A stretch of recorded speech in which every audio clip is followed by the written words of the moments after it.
actually tracks me back to the Tic Tac thing I wanted to talk about, is how he was saying that when he was viewing this phenomenon of the Tic Tac water and stuff, he said there was like an object bouncing back and forth like manically, and then they brought up the fact that could have been a mirage. You know how you see a road and the heat kind of like makes it move and stuff like that. Well, As he was saying that UFO, or I don't know the other terms, I've already forgot them. He said it could have been UAP. actually perfectly still, but since it's messing with the gravitational waves, that it could be creating like a mirage effect. And I just wanted to touch on that a little bit. Sorry. I got another question for you, Lord B. Okay. Is there the topic of where these spacecraft came from?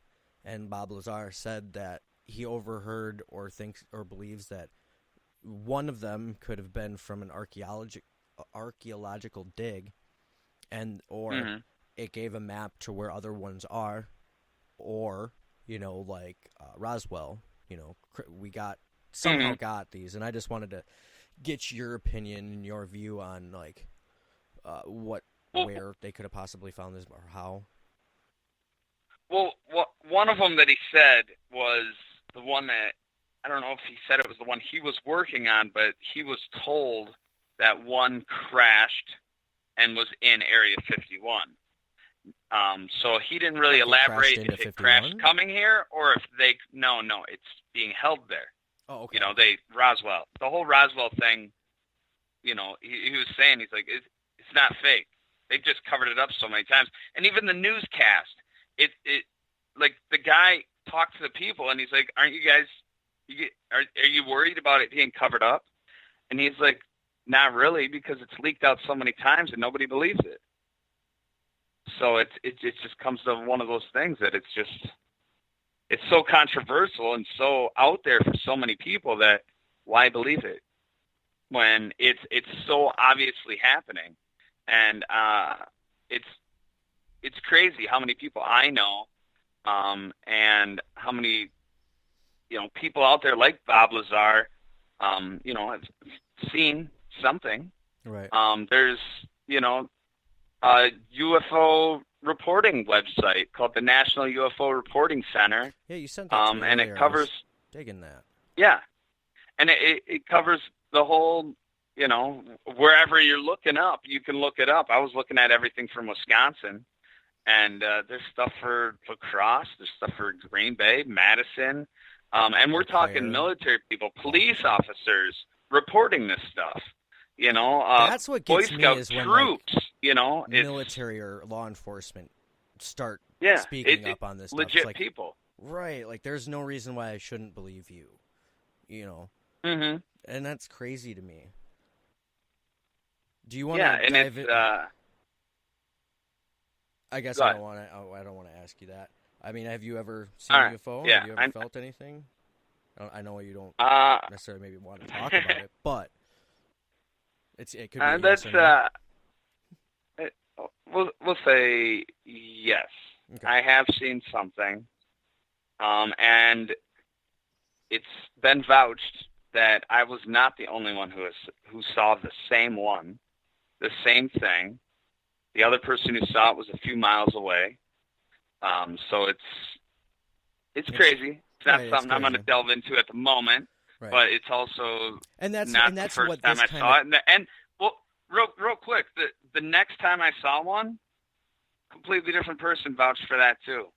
My wife even saw the second I was just going to touch on it. It's like this culture keeps, that kind of view at a very obscure, like that's an oddity. Like you are an oddity if you believe this. Or if you say you saw something like that, it's been or you're instantly a conspiracy nut. Exactly. And that brings me to my next point is like Men in Black, the movie. They're coming out with another Men in Black, and it's like, is that all to soften us up to when we actually get to know that there is other entities and beings out there? It's been too long since people are having too many sightings, so they're gonna make another movie like, hey, they're not all bad, Yeah.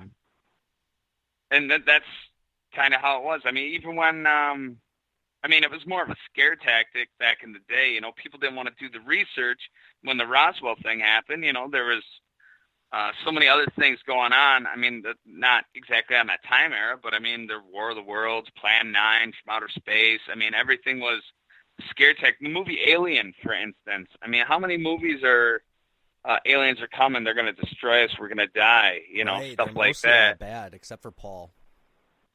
I was just going to comment on Paul. I mean, I love Paul. He worked for the government, you know. Mm-hmm. He was trying to help him. Yeah, he helped him out. I mean, he gave Steven Spielberg content. He did so much stuff. Yeah, he corrected him on site. He's like, hey, that's not right. This is how it goes. Yeah, so it's my favorite moment from that movie is when Paul finds the dead bird and he picks it up. Yeah. And you know, he just like makes it alive again, and they're like, "Oh!" And then, just fucking got me so hard. Okay, here's my favorite scene, just because we're doing favorites. There you go. Is when the cop pulls him over and he searches the RV and doesn't find nothing, and they're like both sitting in the front seats again. And they're like, "Where is he? Can't see him."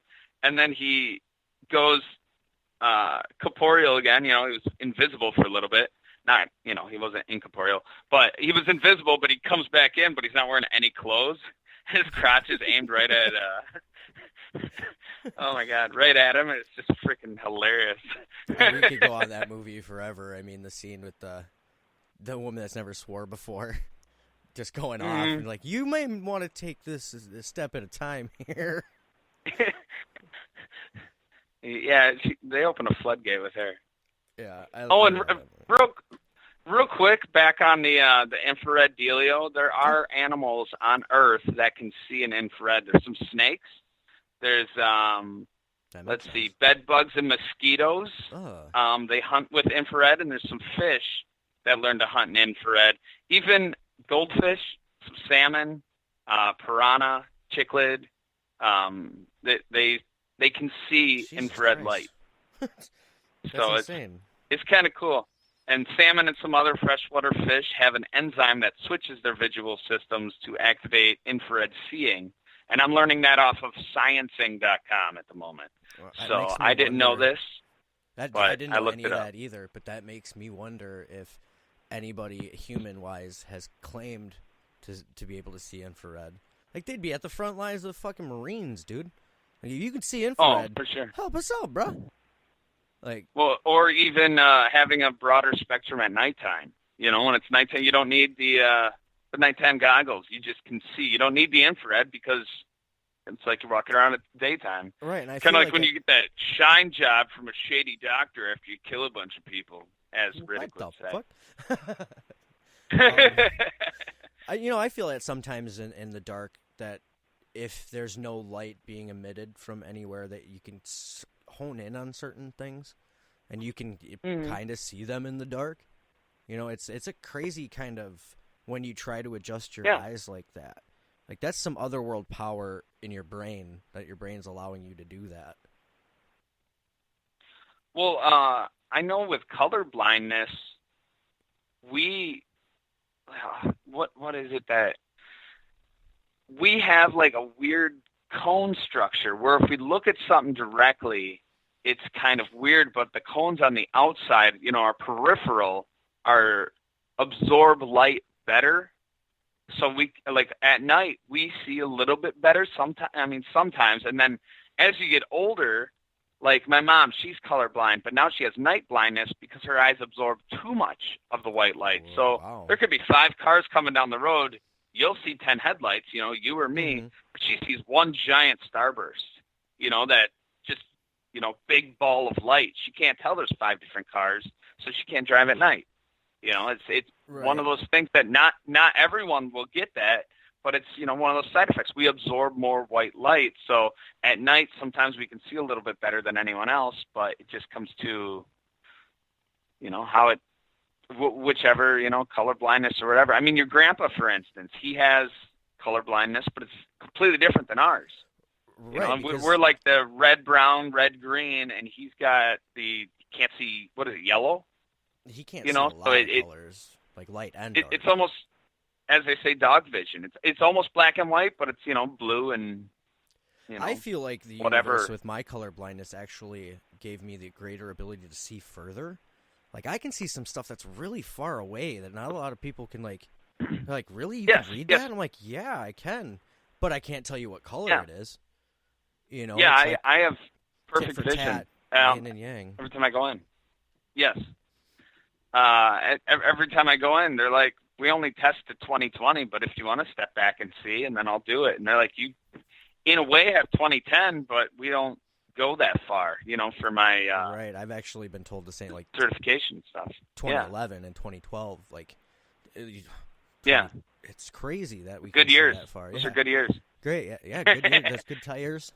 That's some good tires and blimps. Before, yeah. So we are reaching the end of our podcast.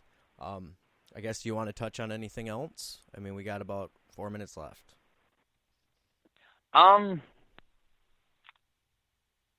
Just basically, I mean, if you are interested or curious for, let's say, your area or your state, region, whatever, and you want to, check it out, website. And I'll share this over. Yeah, the website. It's 3dubs.nuforc.org, O-R-G.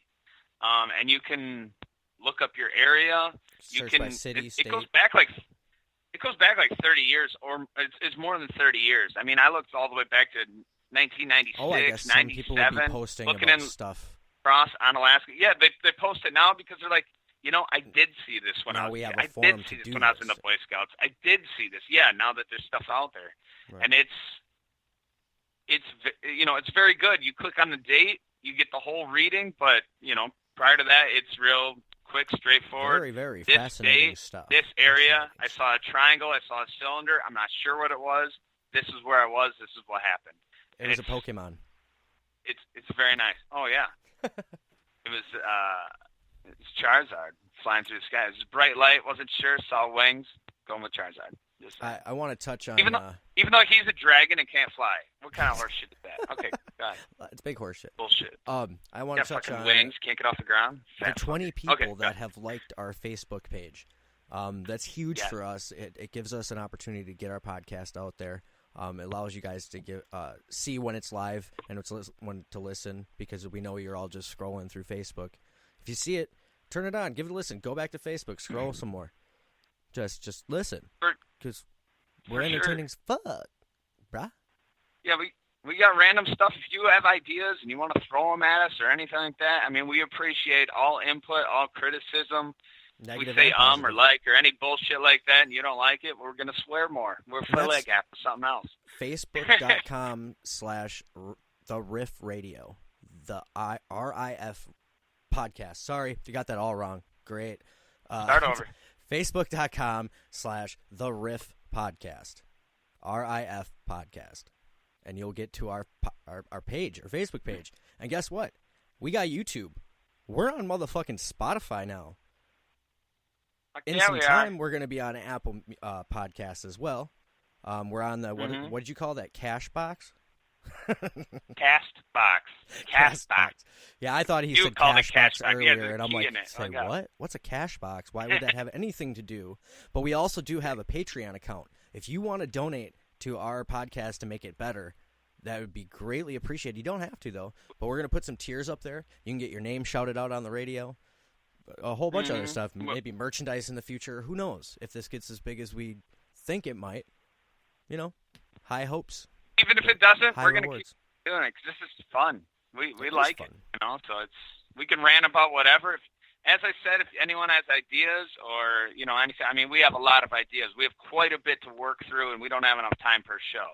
But, if there's anything out there, you got a question, anything like that, I mean, we appreciate all of you for liking it, all of you for wanting more. I mean, we've already had a thing like, don't leave us hanging, get busy.